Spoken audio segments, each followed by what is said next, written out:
کو بچپن میں روزے کے ٹائم اٹھانا شروع کیا, اٹھو بیٹا سحری ہے, حشاش بھی شاید اٹھے, چلو بھائی روزہ ہے نماز پڑھو بھائی, ابا کہاں جا رہے ہیں نماز, اماں کہاں جا رہی ہے نماز.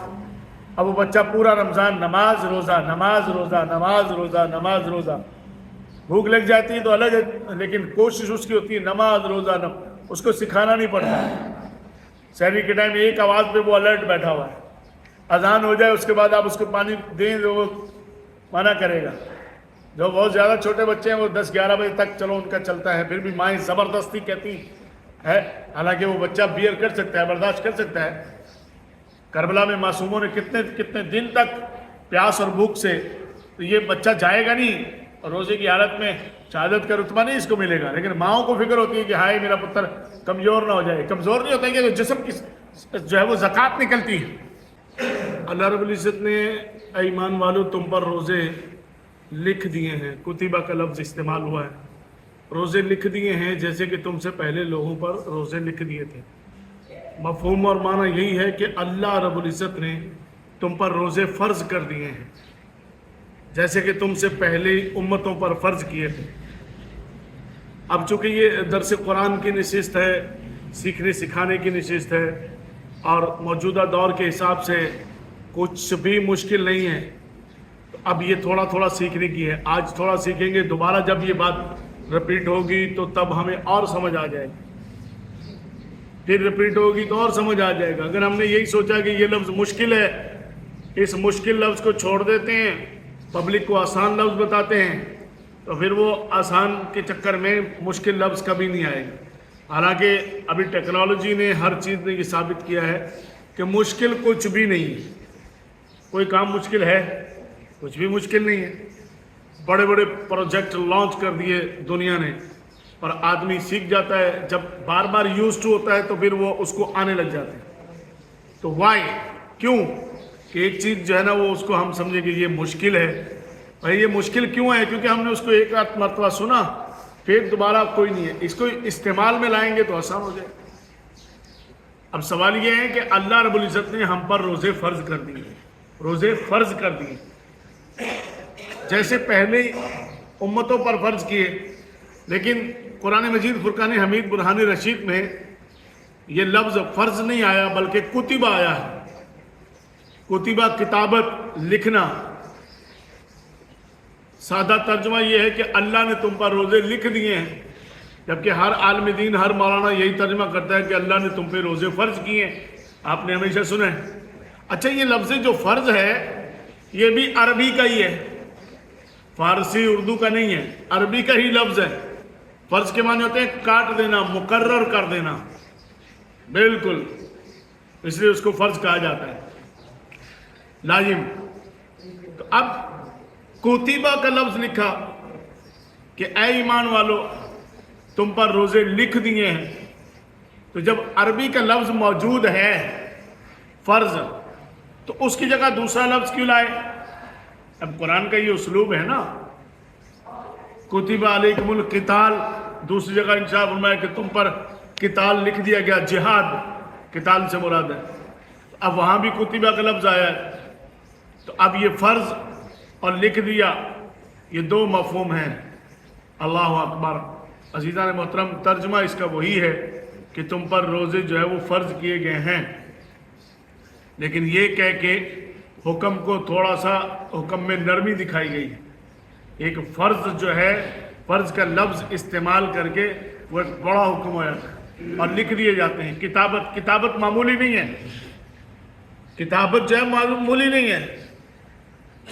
مثال کے طور پر ایک بندے سے آپ بات کہتے ہیں کہ یار یہ فلاں کام کرنا ہے, آپ کر دیں گے؟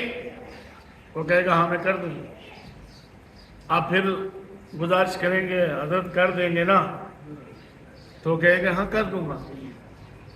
اب پھر کہ دیکھ لیں میری عزت کا سوال ہے, آپ کر دیں گے نا؟ وہ کہے گا کر دوں گا یار, اور کیا تمہیں لکھ کے دے دوں؟ تو یہ جو لکھ کے دے دوں یا لکھ دوں یہ بڑی تسلی کے لیے آتا ہے. اور تمہیں کیا لکھ کے دے دوں, یہ تو جملہ عام اردو میں استعمال ہے, کیا تمہیں لکھ کے دے دوں, بڑی تسلی کے لیے آتا ہے. تو یہ ایک تسلی کے لیے, ایک نرمی کے لیے ہے. کہ روزے سے تم یہ سمجھو کہ بھوک ہے، پیاس ہے، شاید ہم پہ یہ حکم نافذ ہے، فرمایا تم سے پہلی امتوں پر بھی تھا، تم سے پہلی امتوں پر بھی تھا، اور یہ تزکیہ نفس کرتا ہے، پاک صاف کر دیتا ہے۔ بس فرق یہ ہے پہلی امتوں کے جو روزے تھے احکام میں اور دیگر معاملات میں ایک جیسے تھے، بس وقت میں اور کچھ چیزوں میں فرق تھا۔ یعنی کہ کچھ امتوں پر، کچھ قوموں پر روزے تھے مہینے میں چند دن کے روزے، کچھ مہینے کے بعد چند دن کے روزے، کچھ پر سال کے بعد جو ہے وہ چند دن کے روزے، اور ہم پر سال کے بعد ہیں روزے ایک مہینے کے۔ اور یہ فرمایا کہ جس کو یہ مہینہ مل جائے اسے چاہیے کہ ضرور اس کے روزے رکھے۔ اب فرق یہ ہے کہ پہلی امتوں میں، جیسے میں نے حدیث طیبہ کا مفہوم آپ کو اعلان کے وقت بتایا نا، کہ پہلی امتوں میں روزے جو رکھتا تھا، جو آدمی روزہ رکھا اس نے شام کو افطار کرنا ہے، اور اگر افطار کے بعد وہ سو گیا، اس کی آنکھ لگ گئی، اب اگر وہ اٹھ بھی جائے رات میں اس میں تو اس کو کھانے پینے کی، اپنی بیوی سے ملنے کی جو ہے وہ اس کو اجازت نہیں، بلکہ اگلا دن بھی وہ روزے سے ہی گزارے گا۔ اور اگر اب یہ دیکھیے نا کہ اگر کوئی آدمی عصر ٹائم سو گیا اور افطاری کے ٹائم سوتا ہی رہا اور وہ والا ٹائم آ گیا، اب پھر وہی چل سو چل۔ لیکن امت محمدی پر اللہ رب العزت نے کتنا بڑا کرم اور فضل فرمایا کہ ان کے لیے افطاری کا اہتمام ہے، پھر ساری رات کھائیں پئیں، ٹھیک ہے، اچھا اپنی بیویوں سے مل سکتے ہیں، پھر اس کے بعد جو ہے وہ سحری ہے، ان کے لیے سحری کا اہتمام ہے، اور جو ہے وہ کتنی زیادہ گنجائشیں ہیں، سحری کا اہتمام ہے، رات میں ساری رات چاہے کھائیں، کوئی پابندی نہیں ہے کسی طرح کی۔ تو یہ ایک بہت بڑا فرق ہے پہلی امتوں کے روزوں میں اور اس میں، اس امت محمدیہ صلی اللہ علیہ وسلم کے روزوں کے اندر۔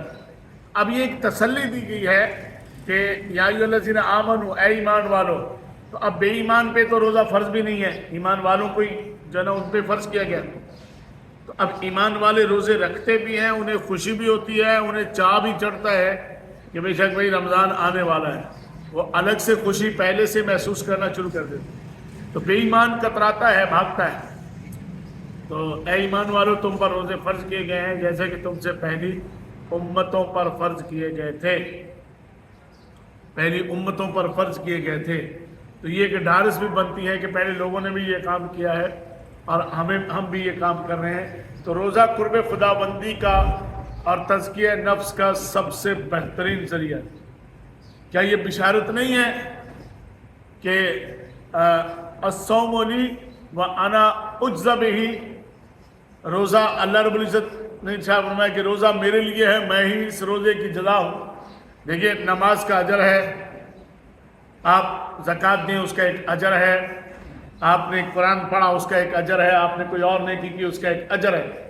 یہ روزہ ایک ایسی عبادت ہے کہ جس کا اجر خود رب العالمین نے فرمایا کہ یہ میرے لیے ہے، تو اس کی جزا اور اس کا اجر بھی میں ہوں۔ تو اب جتنا ہمارا روزہ اپنے رب کے لیے ہوگا، ریا سے، دکھاوے سے پاک ہوگا، مزین ہوگا ہر طرح کی خوبیوں سے، تو اتنا ہی جو ہے وہ ہمیں اس پر اجر اور ہمیں اس پر جزا ملے گی۔ یہی تو وہ موقع ہوتا ہے، ہزاروں نعمتیں موجود ہوتی ہیں، اس کے باوجود کوئی دیکھنے والا بھی نہیں ہوتا ہے، آدمی پانی تک نہیں پیتا، دسترخوان پہ ہزاروں نعمتیں موجود رہتی ہیں، آدمی کچھ بھی اٹھا کے کھا لے، چاہے گھر میں، کمرے میں، ایسی کئی کنڈیشن ہوتی ہے کہ کوئی بھی نہیں ہے، صرف آپ ہیں۔ بیکریوں میں جو کام کرتے ہیں، سموسہ بنا رہے، پکوڑا بنا رہے، تو کوئی دیکھ بھی نہیں رہا ہوتا، وہ پکوڑا اٹھا کے نہیں کھاتے ہیں۔ روزے دار اگر روزے دار ہیں تو پانی نہیں پیتے ہیں۔ اللہ اکبر۔ تو جب اللہ رب العزت کے لیے وہ اس طرح سے، اسی بات پہ تو فخر ہوتا ہے فرشتوں پر کہ دیکھو ساری نعمتیں موجود ہیں، پر میرا بندہ رکا ہوا ہے صرف میرے حکم کے انتظار میں، میرے نام کے انتظار میں۔ اللہ کا حکم کیا ہے؟ اذان، اذان کے انتظار میں رکا ہوا ہے. جب تک اذان نہیں ہوئی یہ رکا ہوا ہے. اگر اذان لیٹ ہو جائے تو پھر بھی یہ ڈرتا ہے کہ یا اللہ خیر ابھی اذان آئی نہیں ہے, ٹائم ہو گیا ہے لیکن ابھی افطار کرنے کا ہے, تو پھر بھی یہ ڈرتا ہے, کانپتا ہے. تو کھانے پینے کا, حالانکہ کھانے پینے سے انسان کو کتنا شغف ہے, لیکن روزے کی حالت میں وہ کھانے پینے کو, طرح طرح کی نعمتوں کو وہ ہے اپنے رب کے نام پر چھوڑ دیتا ہے. یہی کامیابی کا ثمرہ ہے. تو روزے کو لے کے, رمضان المبارک کو لے کے اگر کسی کے ذہن میں کوئی سوال ہے, کوئی بات کرنی ہے تو بات کریں, تاکہ جو ہے وہ اس سلسلے کو واضح کیا جائے. جی تو یہ ماہ رمضان المبارک کی آمد ہے. تقریباً 10 دن رہ گئے. جو ہے وہ شعبان المعظم کی آج جو ہے غالباً 19 یا 20 تاریخ ہے, 19 ہے. تو پھر بھی یہ مہینہ کہا جا رہا ہے کہ یہ 29 کا مہینہ ہے, 29 کا ہے. اور روزے کا کہ رمضان المبارک کا مہینہ بھی 29 کا ہی ہونے کا چانس ہے. یہ محکمے جو بنے ہوئے ہیں نا, چاند اور یہ موسمیات, یہ بتاتے ہیں. بہرکیف اللہ رب العزت کرم فرمائے, اس سے تو تندرستی عطا فرمائے. تراویح پڑھیں, تراویح سے نہ بھاگیں, نمازیں پڑھیں, نماز سے نہ بھاگیں, اور روزہ رکھیں. اپنے بچوں کو بھی دیکھیں, بہت آسان ہے اپنی اولاد کی, بچوں کی تربیت بہت آسان ہے, بہت آسان ہے. آج ہمیں پہاڑ نظر آتے ہیں, جتنے بڑے بڑے ہوتے جاتے ہیں ہمیں پہاڑ نظر آتے ہیں, اور بڑے مشکل ہے. ان پر ہم جتنا مرضی بولتے رہیں یہ اثر نہیں کرتے. لیکن آپ یہ دیکھیں کتنا ضروری ہے. کب اثر کرتے ہیں؟ آپ نے بچے کو بچپن میں روزے کے ٹائم اٹھانا شروع کیا, اٹھو بیٹا سحری ہے, حشاش بھی شاید اٹھے, چلو بھائی روزہ ہے, نماز پڑھو بھائی. ابا کہاں جا رہے ہیں؟ نماز. اماں کہاں جا رہی؟ نماز. اب وہ بچہ پورا رمضان نماز روزہ, نماز روزہ, نماز روزہ, نماز روزہ. بھوک لگ جاتی ہے تو الگ ہے, لیکن کوشش اس کی ہوتی ہے نماز روزہ. اس کو سکھانا نہیں پڑتا. سحری کے ٹائم ایک آواز پہ وہ الرٹ بیٹھا ہوا ہے. اذان ہو جائے اس کے بعد آپ اس کو پانی دیں تو وہ منع کرے گا. جو بہت زیادہ چھوٹے بچے ہیں وہ 10-11 بجے تک چلو ان کا چلتا ہے, پھر بھی مائیں زبردستی کہتی ہے, حالانکہ وہ بچہ بیئر کر سکتا ہے, برداشت کر سکتا ہے. کربلا میں معصوموں نے کتنے دن تک پیاس اور بھوک سے, تو یہ بچہ جائے گا نہیں, اور روزے کی حالت میں شہادت کا رتبہ نہیں اس کو ملے گا. لیکن ماؤں کو فکر ہوتی ہے کہ ہائے میرا پتر کمزور نہ ہو جائے. کمزور نہیں ہوتا ہے کہ جسم کی جو ہے وہ زکوٰۃ نکلتی ہے, تو وہ بچے کو کچھ بھی بتانے کی ضرورت نہیں ہے. اب قرآن لے کے بیٹھ جائے نماز کے بعد گھر پہ, وہ بھی بیٹھ جائے گا اپنا قاعدہ سپارہ لے کے. اب تسبیح پڑھنے شروع کرنے, وہ بھی اپنی ایک تسبیح اس کو بھی دے دے. سب تو بچوں کی تربیت کرنی ہے تو آپ عمل کرتے جائیں, ان کو ساتھ میں رکھیں, جو سیٹ ہوتے جائیں گے. اگر آپ منہ کے فائر سے, لیکچر سے, اگر آپ نصیحت سے, غصے سے, دھاڑ واڑ کر کے, تو پھر نہیں ہوگی. تو یہ بڑی مثالیں ہیں, بہت زیادہ مثالیں ہیں. ڈاکٹر صاحب بیٹھے ہوئے ہیں, تو ڈاکٹر صاحب کے بچوں کو جو ہے ان کی جو فیلڈ ہے وہ اس کے کام آتے ہیں. دوائی بھی دے سکتے ہیں, انجیکشن بھی لگا سکتے ہیں. اس طرح مولوی کا جو بچہ ہوتا ہے وہ اذان بھی دے دیتا ہے, اس کو صفائی کا بھی پتہ چل جاتا ہے, ایسے صفائی کرنی, ایسے کرنی. کیوں؟ کیونکہ وہ اپنے بڑوں کو دیکھ رہا ہوتا ہے. بزنس مین کے بچے کو آپ کو سمجھانا نہیں پڑتا ہے, اس کو آپ پوری دکان پہ وہ اس کو کھڑا کر دیں ہے, وہ 1800 کا سوٹ ہوگا, وہ 2400 کا بتائے گا. اس کو معلوم ہے ابا بتاتے 2400 کا ہے, 2200 میں تو آگے گرے گا. جہاں جس چیز کا جو کھانچا بنا ہوگا وہیں لگا کے جائے گا. اگر آپ ایک دام بتاتے ہو وہ بھی ایک دام بتائے گا. اگر آپ 2600 بتاتے ہو پھر اس کے بعد آپ 1800 میں دیتے ہو, بچہ بھی آپ کا ہی, اس نے بھی یہیں سے سیکھا ہے. تو یہ سب کچھ جو کچھ ہو رہا ہے یہ ہمارے بچے ہم سے ہی سیکھتے ہیں. اگر ان کی اچھی تربیت کرنی ہے, ماہ رمضان المبارک آ رہا ہے, اپنی ہم تربیت کر لیں. جو بھی نشستیں ہوتی ہیں, اور ہر مسجد میں نشستیں ہوتی ہیں, ہر نماز کے بعد علماء بھی موجود ہوتے ہیں, اتنے سارے مواقع ہمارے پاس ہوتے ہیں. ہم خود بھی پڑھیں, قرآن کا ترجمہ پڑھیں, اور جو ہے وہ نہ سمجھ آئے اس کی تشریح پڑھیں, تفسیر پڑھیں. نہ سمجھ آئے تو اپنے ہر نماز میں مولانا صاحب سے ہم بات کر سکتے ہیں, ان سے ہم وضاحت کر سکتے ہیں. اور جو نشستیں ہوتی ہیں اس میں جدید مسائل پہ جو ہے وہ آپ سوال بنا کر کے وہ آئیں, بجائے اس کے کہ آپ جب آپ رمضان مبارک میں خود جو ہے وہ سحری کھا کے تھوڑی دیر لیٹ جائیں گے, سحری کھا کے جب آپ خود لیٹ جائیں گے تھوڑی دیر, آپ کی آنکھ لگنی ہے. بچہ ایک دن مسجد آئے گا, دوسرے دن وہ اس کو پتہ چل جائے گا ہاں یہ والا کھانچا بھی ہے, وہ بھی سو گیا.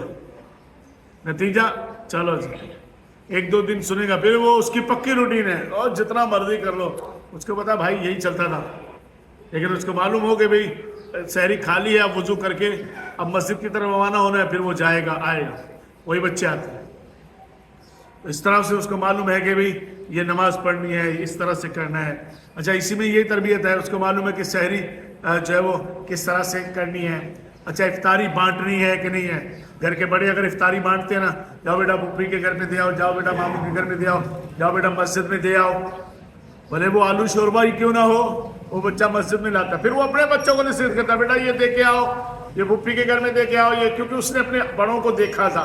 تو دیکھ دیکھ کے جو ہماری نسل سیکھتی ہے وہی سچ ہے، وہی ریالٹی ہے، وہی حق ہے. اسکول بھرے پڑے ہیں، مدرسے بھرے پڑے ہیں، ادارے بھرے پڑے ہیں، جہاں صبح و شام جہاں انہیں حسن اخلاق کا لیکچر دیا جاتا ہے. اچھے اخلاق کیسے ہو سکتے ہیں، وہ سب ہوا میں اڑ جاتے ہیں. یوں فلائٹیں چلتی ہیں، یوں نکل جاتی ہے. لیکن جو چیز اس نے دیکھ لی گھر میں، جو چیز اس نے دیکھ لی تو وہی اس کے لیے علم ہے. ایسے نہیں کہا گیا کہ ماں کی گود سب سے پہلی جو ہے وہ درسگاہ، پہلی درسگاہ ہے. تو جو وہ اس درسگاہ سے جو ہے وہ سیکھے گا، وہی جو ہے وہ چلے گا. اللہ تعالی ہم سب پر اپنا خصوصی فضل کرے. ابھی